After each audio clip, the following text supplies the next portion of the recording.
Pozdrav drugari i dobrodošli na kanal Kuhaj i peci u moju malu kuhinju. Danas pripremamo jedan vrlo jednostavan kolač, tako da i najveći amateri u kuhinji mogu pripremiti fantastičnu poslasticu i dočekati goste. To se naravno odnosi najviše na mlade kuharice.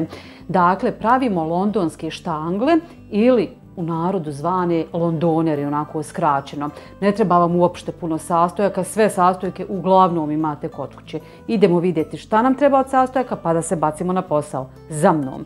Ovdje imamo jednu skupinu, od te skupine pripremamo biskvit, to jest podlogu, a ovdje imamo drugu skupinu i od nje pripremamo nadjev. Obično u receptima ide, vidjet ćete i sami, često naletiti na džem od marelice.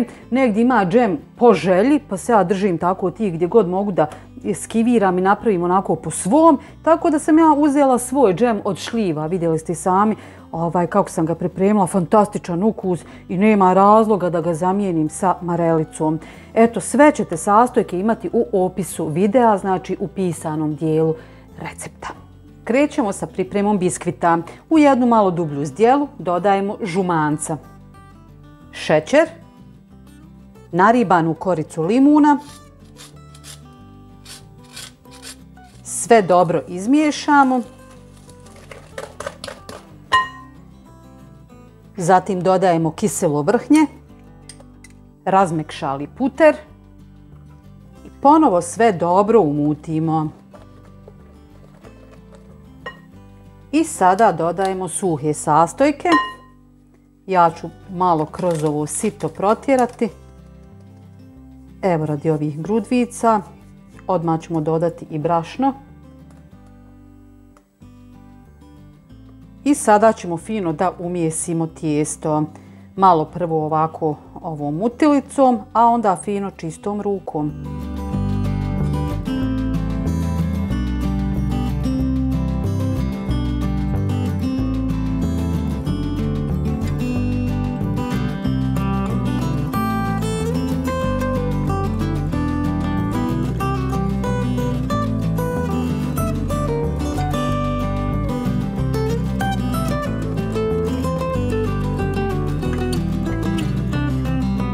Evo vidite kako ste tijesto dobili, da možete s njim fino da radite.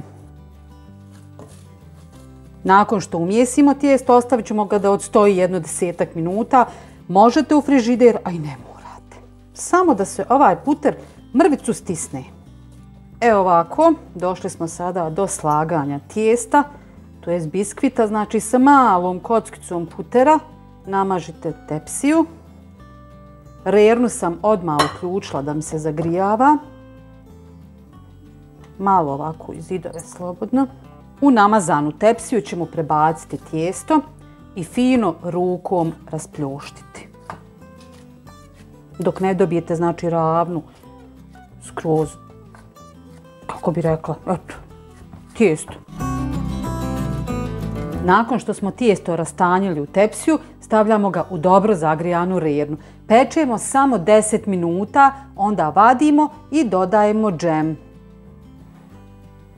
Dok se tijesto peče, mi pripremamo nadjev. Dakle, ide džem, preko džema ide nadjev sa orasima. Dakle, bjelanca i šećer ćemo dobro da umutimo. Možete i mikserom, ali ja to ovako.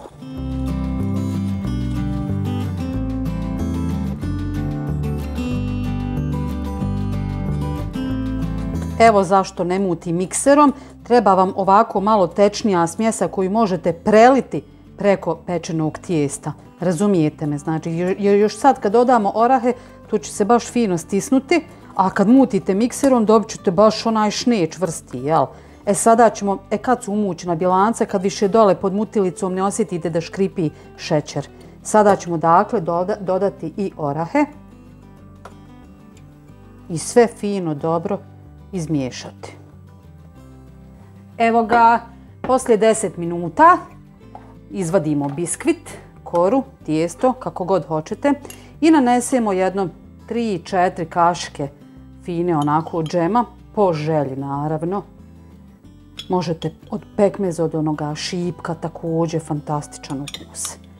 I ovo fino sada rasporedite, razmažete. preko džema prelijete umućenu smjesu.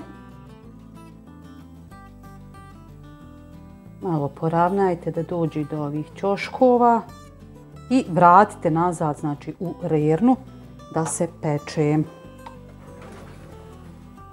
I evo ga, kolač je gotov. Samo ga još treba eventualno ukrasiti po želji.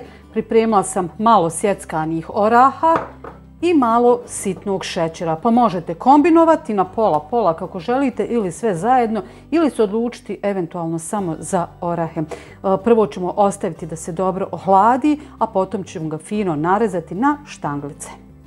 Eto, drage moje dame, vidjeli ste, uopšte nije teško, vrlo jednostavan kolač za pripremiti. Nadam se da vam se sviđa ideja, lajkajte, prijavite se na moj kanal ukoliko to niste, pa se gledamo opet. Ćao!